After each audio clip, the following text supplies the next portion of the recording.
Va. ¿Me escuchan bien ahí? Hola, profe, sí se escucha. Bueno, Sí se escucha. bueno. Hoy vamos a ver algunas consideraciones sobre lo que es el manejo del shock en el paciente traumatizado. Aguarden un segundo. Vamos a ver esto. Bueno, ¿ven la pantalla ahí? Ese, lo que dice shock. Sí se ve. Bueno, muy bien. Bueno, ustedes saben, hay varios conceptos que ya lo vamos a repetir, pero ustedes ya los conocen. El shock, ¿a qué se denomina shock? Es una normalidad del sistema circulatorio, lo que hace que nosotros, eso nos produce un déficit de perfusión inadecuada a diferentes órganos sanguíneos, sobre todo el corazón, pulmón, cerebro y riñones, y eso conduce a una falta de oxígeno tisular y si nosotros no lo revertimos o no hacemos algo para ello, el paciente va a fallecer. Cuando nosotros hablamos de shock en el paciente traumatizado, tenemos que hablar de shock hemorrágico, ¿eh? En el 99% de las ocasiones, un paciente traumatizado que está en shock es por una hemorragia. Y acuérdense que la hemorragia en el trauma es la causa de muerte prevenible más frecuente que ustedes van a encontrar. ¿Eso qué quiere decir? Como ya les he explicado, que si alguien se muere de una hemorragia en trauma, más allá de la gravedad del cuadro, que son aquellos pacientes que se mueren en el lugar derecho, si alguien se muere en el hospital por una hemorragia, se muere porque alguien no la diagnosticó tarde o cuando la fue a tratar no supo controlarla. ¿Ok? Bien, entonces, ¿en qué parte del estado perdón, de la evaluación del paciente traumatizado buscamos el shock? Es cuando hacemos la letra C. ¿Se acuerdan de la evaluación inicial A, B, C, D y E?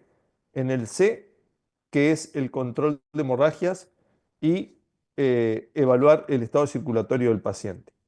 ¿Cuál es el primer paso que nosotros tenemos que hacer? Es reconocer la presencia del shock, es decir, darnos cuenta de que ese paciente está en shock.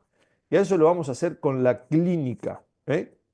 Y el segundo paso, que prácticamente va de la mano de este paso, es, o sea, hago el diagnóstico de shock y automáticamente tengo que pensar dónde está sangrando el paciente, en qué lugar, y si estoy frente a un shock hemorrágico, que eso va a ocurrir en más del 90% de los casos, y la otra causa de shock es el shock obstructivo, que lo puedo tener cuando tengo un taponamiento cardíaco o un neumotórax hipertensivo.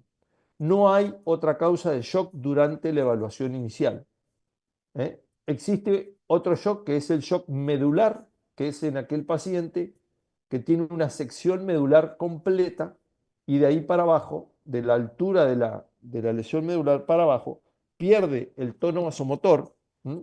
Y el paciente aparenta estar en shock, pero en realidad no está en shock, lo que está es vasodilatado. Ninguna de esas causas ustedes la tienen que pensar en el paciente traumatizado, menos el shock medular. Pueden pensar en un paciente que tenga signos de shock porque está taponado o porque tiene un neumotórax hipertensivo. Para estar taponado tengo que tener una herida en la región precordial o una herida transmediastinal o una herida en el opérculo torácico o una herida en el epigastrio. Si no, no estoy taponado, ¿eh? Si no tengo una herida penetrante, no estoy taponado. ¿De acuerdo? ¿Entienden eso o no entienden? ¿Sí? ¿Queda claro? Sí, se entiende. Sí, sí, Bien, se Pero entiende. Sí, se bien, entiende. bien. Y cuando tengo un neumotórax hipertensivo, es cuando tengo o una herida de arma blanca, una herida de arma de fuego, o un trauma cerrado, pero y de un lado del tórax no me entra el aire. Entonces, y además tengo signos de shock. Tengo sudoración, tengo taquicardia, tengo hipotensión, ¿eh? Pero el paciente lo que tiene es un trauma de tórax, que también puede estar asociado con un cuadro hemorrágico, cualquiera de esas dos entidades, ¿no? Porque el que tiene un taponamiento cardíaco, si la bala le perforó el ventrículo y a su vez le rompió una arteria intercostal, el paciente va a tener, además del taponamiento, va a tener un cuadro hemorrágico, ¿no? Entonces, para redondear, cuando usted esté frente a un traumatizado que está pálido, que está taquicárdico y que está sudoroso, ese enfermo tiene una hemorragia y usted tiene que buscar a dónde, tiene que pensar a dónde está sangrando para poder ir a controlar esa hemorragia. Bien, aquí es lo que les dije hoy, es la causa más frecuente de shock en el paciente con trauma es la hemorragia. No hay otra prácticamente. ¿Qué pasa cuando un paciente está en shock? Eso lo saben ustedes mejor que yo ahora porque lo tienen más fresco, de que cursaron ahora la facultad. Para eso hay que conocer algo de fisiología cardíaca y qué es lo que pasa, la fisiopatología del paciente cuando pierde sangre. Entonces, ustedes saben que el gasto cardíaco, que es el volumen de sangre que eyecta el corazón por minuto, está dado por el volumen sistólico, que es el volumen de sangre que ingresan y salen de las cavidades cardíacas en cada latido, por la cantidad de veces que el corazón se contrae, es decir, por la frecuencia cardíaca. Entonces, cualquier factor que altere alguna de estas dos cosas, a mí me va a alterar el gasto cardíaco. Cuando nosotros tenemos una pérdida de sangre, lo que estamos alterando es la precarga, que es la cantidad de sangre que llega al corazón derecho. Cuando nosotros tenemos un shock por neumotórax hipertensivo o por un taponamiento cardíaco, lo que estamos afectando es la postcarga. ¿Por qué? Porque nuestro corazón quiere bombear sangre contra algo que le está comprimiendo su sistema vascular. Y la contractilidad cardíaca también puede estar afectada en el transcurso de un taponamiento cardíaco, porque el corazón no se puede contraer lo suficientemente libre hasta que uno evacúa ese taponamiento. ¿Qué pasa cuando nosotros perdemos sangre? Aumentan las catecolaminas, por eso el paciente que tiene, ¿con qué se defiende? Con aumento de la frecuencia cardíaca y con vasoconstricción periférica. ¿Usted lo puede ver a eso? Sí, clarísimo. Taquicardia y sudoración, y piel gris y palidez. Entonces, los primeros síntomas de un paciente que tiene un shock no es la baja de la presión sanguínea, es el aumento de la frecuencia cardíaca, la taquicardia y la vasoconstricción periférica. Por lo tanto, todo paciente que a usted le ingresa con un trauma y tiene la frecuencia cardíaca mayor a 100 y está pálido y sudoroso, ese paciente está sangrando, aunque tenga la presión en 110/60. Ese paciente dentro de un tiempo se va a poner hipotenso. Y cuando el paciente se pone hipotenso con la tensión arterial sistólica menor de 100 en el transcurso de un trauma o menor de 90, que es cuando llamamos paciente con inestabilidad hemodinámica o anormalidad hemodinámica, ese paciente, para que su presión arterial sistólica le baje a 90 o menos, ya perdió el 30% de la volemia. Es decir, que estamos llegando bastante tarde para realizar el tratamiento de ese shock. ¿Qué es lo que hace las catecolaminas al aumentar la frecuencia cardíaca? Mantener el gasto cardíaco, y es el signo medible más precoz del paciente que tiene shock. Entonces, cuidado cuando a usted le llega un trauma, por ejemplo, un trauma cerrado, usted lo tiene ahí en la guardia, el paciente está bien, pero tiene 110 de cardíaca. Cuidado, porque ese es el signo temprano más frecuente. Y cuidado con esto, porque el paciente está pálido y sudoroso, porque las catecolaminas lo que hacen es producir vasoconstricción en lugares donde la sangre no es tan esencial, como por ejemplo la piel. Por eso el paciente está pálido y sudoroso, y sí incrementa el flujo sanguíneo al cerebro, al corazón y a los riñones. ¿Qué es lo que pasa cuando tenemos la pérdida de sangre? Se liberan, además de las catecolaminas, otras sustancias vasoactivas, la histamina, las bradykininas, otras citoquinas. Hay cambios profundos en la microcirculación y en la permeabilidad capilar. Hay metabolismo anaeróbico, por eso aumenta el ácido láctico, disminuye el ATP, y esto es a lo que lleva a la acidosis metabólica si nosotros no lo tratamos, con una alteración de la permeabilidad capilar, con la muerte celular, y es lo que va a llevar a la falla múltiple de órganos y la muerte del paciente. ¿Está? Por eso todos los pacientes que están en shock, ¿eh? Uno les debe pedir un estado ácido base para ver cuán ácido están, cuánto, cuál es el marcador de la acidosis. Hay dos marcadores. El más sensible es el lactato sérico y lo otro es el exceso de base. Cuando usted tiene un lactato mayor a 2 o un exceso de base menor a -6, quiere decir que ese enfermo tiene una deuda de oxígeno importantísima. No es que usted va a hacer diagnóstico con el ácido láctico elevado, pero sí le va a servir el ácido láctico y el exceso de bases luego, para saber cómo usted está tratando ese shock y si lo que usted está haciendo está respondiendo en el paciente de manera tal de que esos valores se vayan normalizando con el correr de las horas a medida que usted empezó a tratarlo. ¿Qué debemos preguntarnos cuando llega el paciente? ¿Está el paciente verdaderamente en shock? Y si está taquicárdico y tiene vasoconstricción cutánea, es decir, sudoroso y pálido, está en shock, no hay vuelta. No empiecen porque van a ver que en las guardias, cuando el paciente además tiene un trauma encefalocraniano, siempre hay alguno que viene y dice, no, porque capaz que tiene una lesión cerebral o una lesión de tronco, por eso está hipotenso. No, pero tiene una lesión de la médula, por eso está hipotenso. No, no, no, no.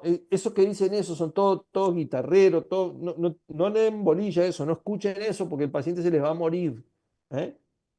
Usted cuando tenga un paciente taquicárdico, sudoroso y pálido, haga lo posible hasta que usted descarte lo contrario de que ese enfermo tiene una hemorragia en el contexto de un trauma, porque si no ese enfermo se va a morir. ¿eh? Cuando alguien está pálido, color terroso, sudoroso y taquicárdico, la muerte está ahí, anda ahí al ladito. Así que tenga cuidado. Entonces, ¿qué le van a decir a usted? Tranquilo, como le estoy diciendo, quédese tranquilo, el paciente tiene 120/80. Sí tiene 120/80, pero tiene 110 de frecuencia cardíaca. Entonces, no se coma ese sapo porque le va a ir bastante mal. Y entonces, si usted confía en la presión arterial, como les dije recién, es un indicador de shock, sin duda. Pero si usted tiene una tensión arterial sistólica menor de 90, ya perdió el 30% de la volemia. Si nosotros pesamos más o menos 75 kilos y tenemos 5 litros de sangre, imagínese, 5 por 3, 15, usted perdió entre 1,5 y 2 litros de sangre. O sea que está muy cerquita de que se pueda morir. ¿Ok? ¿Por qué? Porque los mecanismos compensatorios que tiene nuestro organismo actúan de manera tal de que a usted no le baje la presión hasta que usted pierda el 30% de la volemia. Por lo tanto, en cualquier adulto y niño y embarazada y viejo y vieja y lo que usted quiera, no hay distinción de nada. Cualquier paciente que esté taquicárdico y vasocontraído, usted tiene que pensar de que ese enfermo tiene un shock hipovolémico. Si después no lo tiene, mejor para usted y para el paciente, pero usted no se va a equivocar. La frecuencia cardíaca varía con la edad. En el que es infante tiene que tener más de 160, en el que es preescolar más de 140, eso más o menos es a ojo. En el escolar 120 por minuto y en el adulto a 100. ¿Ok? Pero uno no puede estar en la guardia preguntándole a la mamá con el chico que estaba sudoroso y grisáceo, si, escúchame, ¿es infante o va a preescolar o va a la salita amarilla o a la roja? No haga eso. El niño, listo, tiene más de 140, está taquicárdico, listo, se acabó la historia ahí, o más de 120. Adulto, de 100. Por encima de 100, taquicardia, por debajo de 100, no taquicardia. Algunos pacientes pueden no estar taquicárdicos, raro, raro, cuando están en shock. Los ancianos, el que usa beta bloqueante, siempre hay algún pavo ahí en la guardia que dice, no, porque este abuelo debe tomar beta bloqueante y por eso no está, no importa, está sudoroso y está pálido, ese abuelo está por morir. Cuando uno está sudoroso y pálido se está por morir, muchachos, de cualquier cosa, de hemorragia, de infarto, de lo que usted quiera, pero usted se está por morir. Marcapasos, si tiene un marcapaso, los marcapasos de hoy andan mejores que los corazones, así que no hay problema. Nunca el hematocrito o la hemoglobina no sirven para hacer diagnóstico de shock. No pidan hemoglobina o hematocrito para ver si está en shock. Sáquense eso de la cabeza. Eso es una burrada grande como una casa.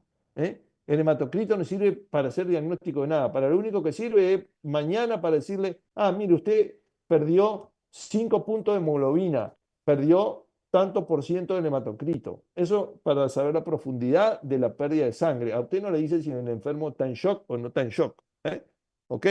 El déficit de base y los niveles de lactato sí son útiles porque determinan que usted está siendo mal perfundido y además es lo que va a guiar a usted, que le va a decir si usted está bien o que usted está haciendo o no.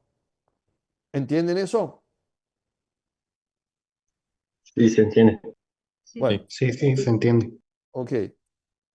Bueno, ¿y cuál es la causa del shock en el paciente que tiene trauma? Tiene una hemorragia. ¿Eh? Miren, esto, porque se rompe un vaso, porque se rompe el hígado, porque se rompe el vaso, porque se rompe una aorta, porque se rompe una intercostal, porque se rompe el pulmón, porque a usted le dieron un tiro y le produjeron un agujero en la cava, bueno, donde usted quiera, pero hay algún lado que está perdiendo sangre. Y el no hemorrágico, en menor cuantía de los pacientes es por taponamiento cardíaco o por neumotorio hipertensivo, es decir, obstructivo. No hay otro shock, pero este es el que usted tiene que pensar. ¿Eh? ¿Cuál es este? El obstructivo, que el taponamiento cardíaco y el neumotor de tensión es el que afectan la precarga y la poscarga, los dos. El cardiogénico, la contractilidad. Nunca hay shock cardiogénico excepto que usted esté taponado en el trauma. Y la poscarga, el shock séptico y el neurogénico, como les dije hoy. Pero estos dos no están nunca presentes en la evaluación inicial, excepto el neurogénico, que es cuando a alguien se le secciona la médula. Igualmente, si usted piensa que tiene un shock neurogénico y el paciente está sudoroso y taquicárdico, busque una hemorragia, por más que tenga la médula cortada en dos. ¿Eh? Doctor, Porque, una pregunta. sí, sí, Semana pasada tuve un paciente que sospechaban con un traumatismo de columna, sospechaban sí, shock neurogénico. ¿Puede ser sí. que se acompañe de hipotermia por la vasodilatación? No, al contrario, si tiene vasodilatación, el paciente No tendría que tener hipotermia, claro, no tiene hipotermia. Si está hipotérmico es porque está en shock por otra cosa, claro, claro. porque está oso contraído. ¿Y qué tenía el paciente?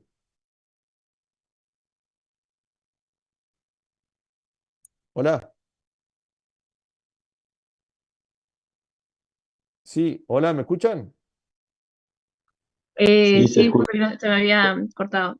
No, tuvo una caída de altura, cayó de un Sí, techo, estaba trabajando, sí, hizo una espondilolistesis completa, ajá, creo que tiene otro nombre, a nivel de 12 L1. ajá, Y bueno, después se acompañó otro cuadro, o sea, tuvo un golpe en la cabeza, en el cráneo, con un hundimiento de cráneo y hemorragia. El paciente lamentablemente falleció igual, pero ajá, bueno, tenía el doctor que estaba en guardia, ajá. me comentaba a mí que él sospechaba un shock neurogénico, porque le hizo ecofast, se le hizo tomografía Mm, de cerebro, de tórax, de cervical, de todo, de mm, pelvis incluso, y no se constató ninguna hemorragia en ese momento. mm, Pero el paciente estaba hipotenso y estaba frío en su mm, momento. mm, Y bueno, de acá se deriva, yo estoy en Villaguay y se fue derivado a Concordia. ¿Y cuándo se murió? Esto fue el martes, el paciente falleció el viernes. Ujú. ¿Y De de qué semana se pasada. murió? ¿No está? No me enteré porque se falleció en Concordia. Y Ah, bien, bueno. no Sí, sé hace no, mucho tiempo. lo más probable es que en algún sitio estaría sangrando. ¿Sí? Además, el paciente que tiene el shock medular, la mayoría de las veces cuando tiene un shock medular es cuando la médula está cortada a nivel cervical, ¿no? A nivel Claro, eso es lo que me de, hacía ruido a mí, pero no no, sabía, él pero me lo había que dicho el doctor. vos nunca, no, por eso, yo ya se los dije recién ahí en la charla. Ustedes en la guardia van a escuchar eh, eso, no sé, como que eso que nos hicieron creer a nosotros que Cristóbal Colón y de las carabelas y que San Martín cruzó los Andes a pie, esas son todas mentiras, son fábulas. Entonces van a escuchar mucha gente que, no, que tiene un shock medular, no, usted piense que si se cayó a una altura, lo más probable es que si está sudoroso y pálido, en algún lado está sangrando. Si se cayó a altura puede tener rota. Puede tener roto el hígado, el vaso, el intestino con los mesos, porque el paciente que cae de altura tiene una desaceleración brusca, puede tener una hemotora, puede tener una transección de aorta que está contenida, puede tener tantas cosas que sangran antes que el shock Sí, sí. medular, que si usted piensa que el paciente tiene un shock medular ahí, por más que le haya hecho el ecofag y da negativo, repítaselo al ecofag y si tiene duda le hace un lavado peritoneal, pero usted no puede seguir pensando de que ese enfermo, o ocurrírsele ahí de entrada que el enfermo tiene un shock medular, porque no, Claro, no. no, esto fue luego de hacerle la tomografía ya de cuerpo completo, que a nivel del tórax, lo Mm, único que se veía era una contusión pulmonar, no tenía derrame, nada, ni ujú, neumotórax, ujú, y pelvis impresionaba no tener fractura, y ujú, en abdomen no tenía todo eso, o sea, no tenía líquido libre, y ujú, bueno, el doctor le hizo la ecofaz, y él, según su criterio, no tenía líquido en cavidad, pero bueno. está bien. Bueno, no, pero ustedes tienen que pensar que el paciente tiene, igualmente si el paciente está hipotenso, ahí hay que reanimarlo, ¿eh? Hay que empezar a pasarle Sí, sangre, sí, le pasó plasma. líquido a chorro, así, con el Bueno, suero bien abierto. líquido a chorro no hay que pasar, porque cuando uno pasa, ahora vamos a ver, antes le Bien, pasábamos líquido a chorro a los pacientes, ahora no, si usted le pasa líquido, lo está matando, lo está ayudando a que se muera. ¿Eh? claro, Solamente hay que pasar 1000 mililitros de líquido y parar el pase de líquido, no se pasa más líquido. Si el enfermo sigue en shock, ese enfermo está sangrando, usted tiene que ir a reparar lo que está sangrando y reponerle sangre o hemoderivados. El paciente que sangra necesita sangre, no necesita líquido. ¿Eh? Porque si usted le está levantando la presión con 4 litros de líquido, ese líquido es claro. como que usted crea en los reyes. Es pan para hoy y hambre para dentro de un rato. No es sangre. En lo que usted le puede pasar, no es sangre. ¿Ok? Bien, Ok. entonces, ¿qué es eh, cuando nosotros tenemos una hemorragia? Hay disminución de la volemia, disminución del retorno venoso, es decir, de la precarga. Esto produce disminución del volumen sistólico, aumenta la frecuencia cardíaca y por último, lo que se ve afectado es el gasto cardíaco. ¿Mm? Aquí tenemos lo que les acabo de decir recién. Hay varios grados de shock. Esto es bastante útil. Ustedes lo que tienen que saber es que el paciente que tiene la frecuencia cardíaca entre 100 y 120, que tiene la tensión arterial sistólica disminuida, aquí ya está en grado 3. ¿De acuerdo? ¿Entendieron? Entonces, cuando usted tiene un paciente que tiene entre 100 y 120, está medio confuso o excitado, pálido y sudoroso, está acá, entre grado 2 y grado 3. Y cuando tiene un grado 4, ya perdió más de 2 litros. O sea que ese paciente está por morir. ¿Eh? Entonces, para no andar acordándose este gradito acá, todo este cuadro, cuando usted tiene una presión arterial sistólica baja, acá ya está en un grado 3, es decir, que ya perdió 2000 mililitros. ¿Eh? ¿Qué hay que hacer con este enfermo? Hay que pasarle sangre, poquitos cristaloides y llevarlo a la sala de operaciones. Porque el 90%, 95% de los pacientes que tienen un shock hemorrágico en el contexto de un trauma van a necesitar una cirugía o algún procedimiento como, como alguna embolización o algo para que usted le pare el sangrado. Bien, acá es lo que le acabo de decir recién. Usted no puede estar 3 horas ahí para ver qué tipo de grado de shock tiene. Si usted tiene taquicardia, hipotensión, ya tiene un grado 3. El control de la hemorragia y la reanimación balanceada. Fíjense lo que dice ahí, balanceada. Esto no es que yo le puedo pasar 2000 mililitros, le puedo pasar 10 litros si quiero, pero lo voy a matar. Hay que pasar muy poca cantidad de líquidos, solamente 1000 mililitros y ahí paro, no paso más líquido. ¿eh? Si el paciente necesita más cosas para mantener el volumen sanguíneo, tengo que saber dos cosas. Sigue sangrando y le tengo que empezar a pasar sangre, que lo ideal es pasarle sangre entera, pero acá en nuestro país no tenemos sangre entera, entonces pasamos los derivados. ¿Qué son los derivados? Glóbulos rojos, plaquetas y plasma fresco. ¿Cuánto le paso? Una relación de 1-1-1, es decir, una bolsa de rojo, una bolsa de plasma fresco y una bolsa de plaquetas. Así, eso es lo ideal que uno debería reponerle al paciente. Y también hay que pasarle crioprecipitados y una ampolla de ácido tranexámico para evitar la fibrinolisis. Eso lo vamos a ver más adelante. ¿Qué hay que hacer cuando un paciente está en shock? Primero, hay que detener la hemorragia, hay que ir, como se dice vulgarmente, a cerrar la canilla y reemplazar ese volumen que usted perdió. ¿Con qué? Con sangre. No puede reemplazarlo con otra cosa, no lo puede reemplazar con líquidos. Aparte de otra cosa, recuerden que cuando usted le pasa líquido al paciente, ¿Cuánto le queda al paciente adentro del espacio vascular? A ver, díganme cuando yo le paso fisiológico o rincha lactato. ¿Cuánto le queda de lo que yo le paso en el espacio intravascular?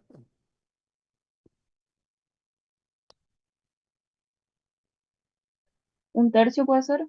Exactamente.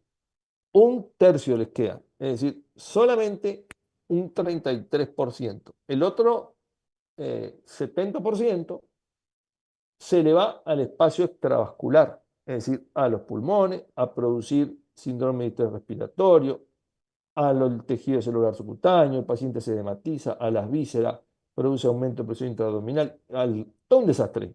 ¿Eh? Por eso no se pasa más líquidos a chorros. ¿Eh?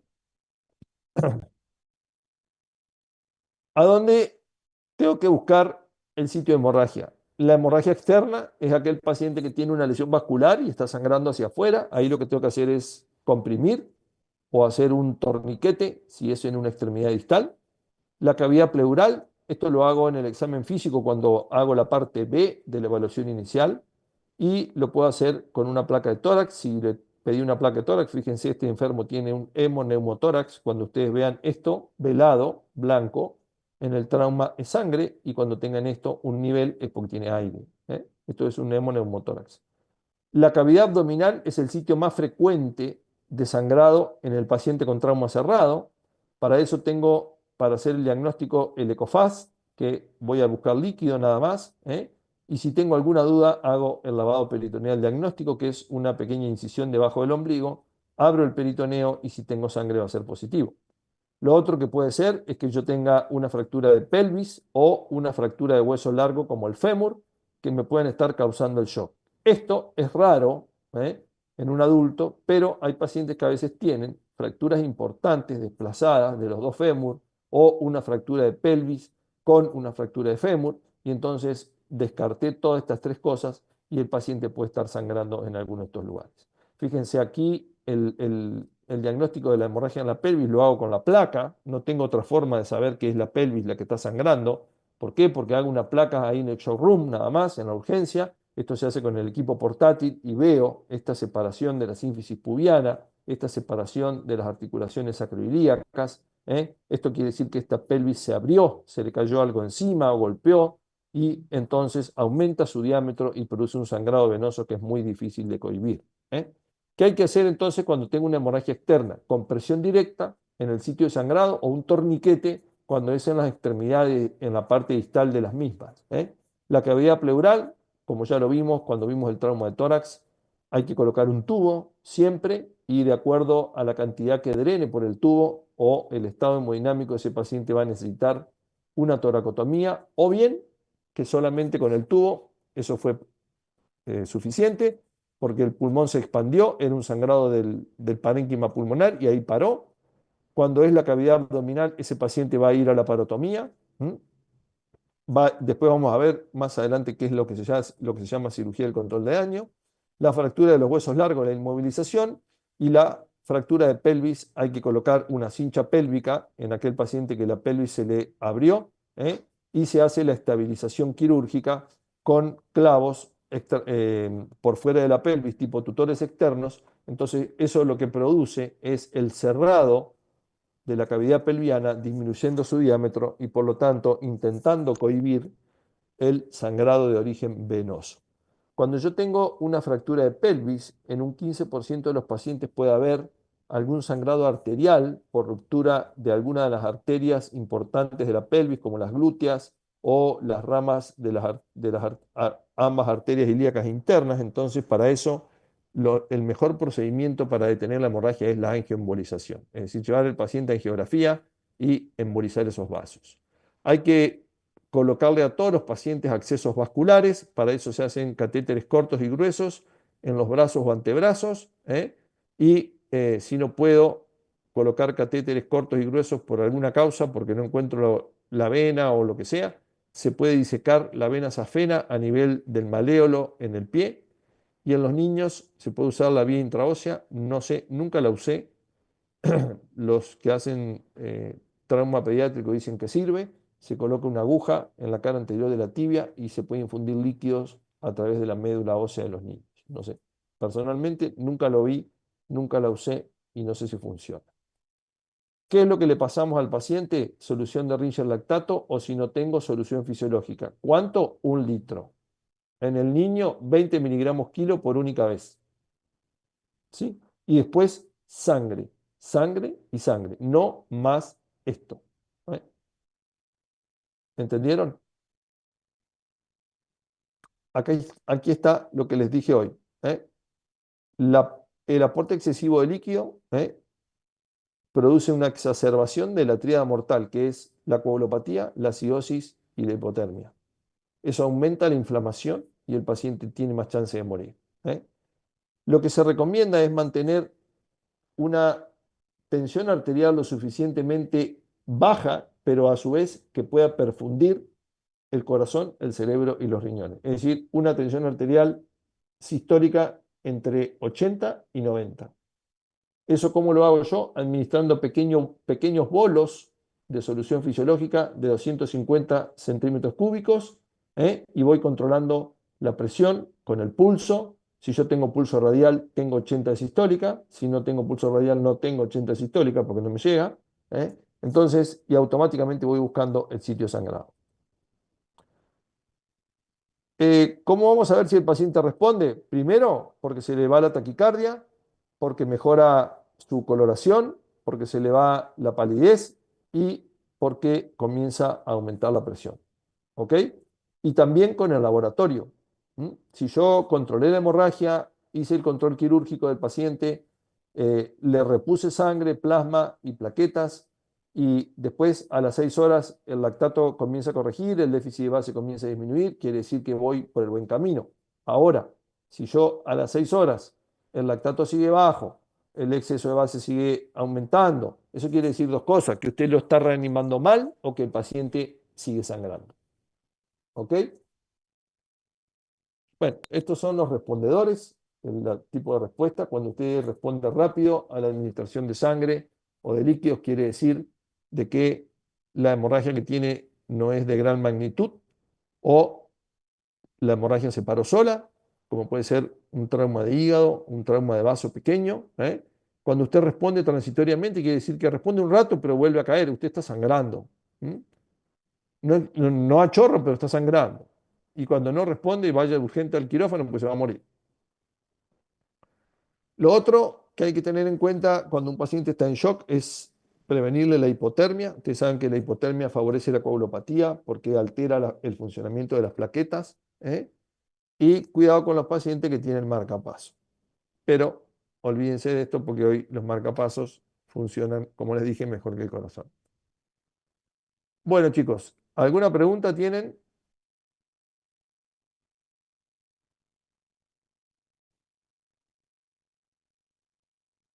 Fue todo muy claro. Bueno. ¿El resto? De mi parte no.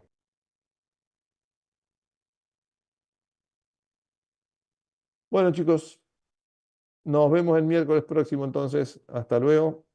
Hasta Hasta luego. Profe, Hasta luego. Hasta Hasta luego. luego.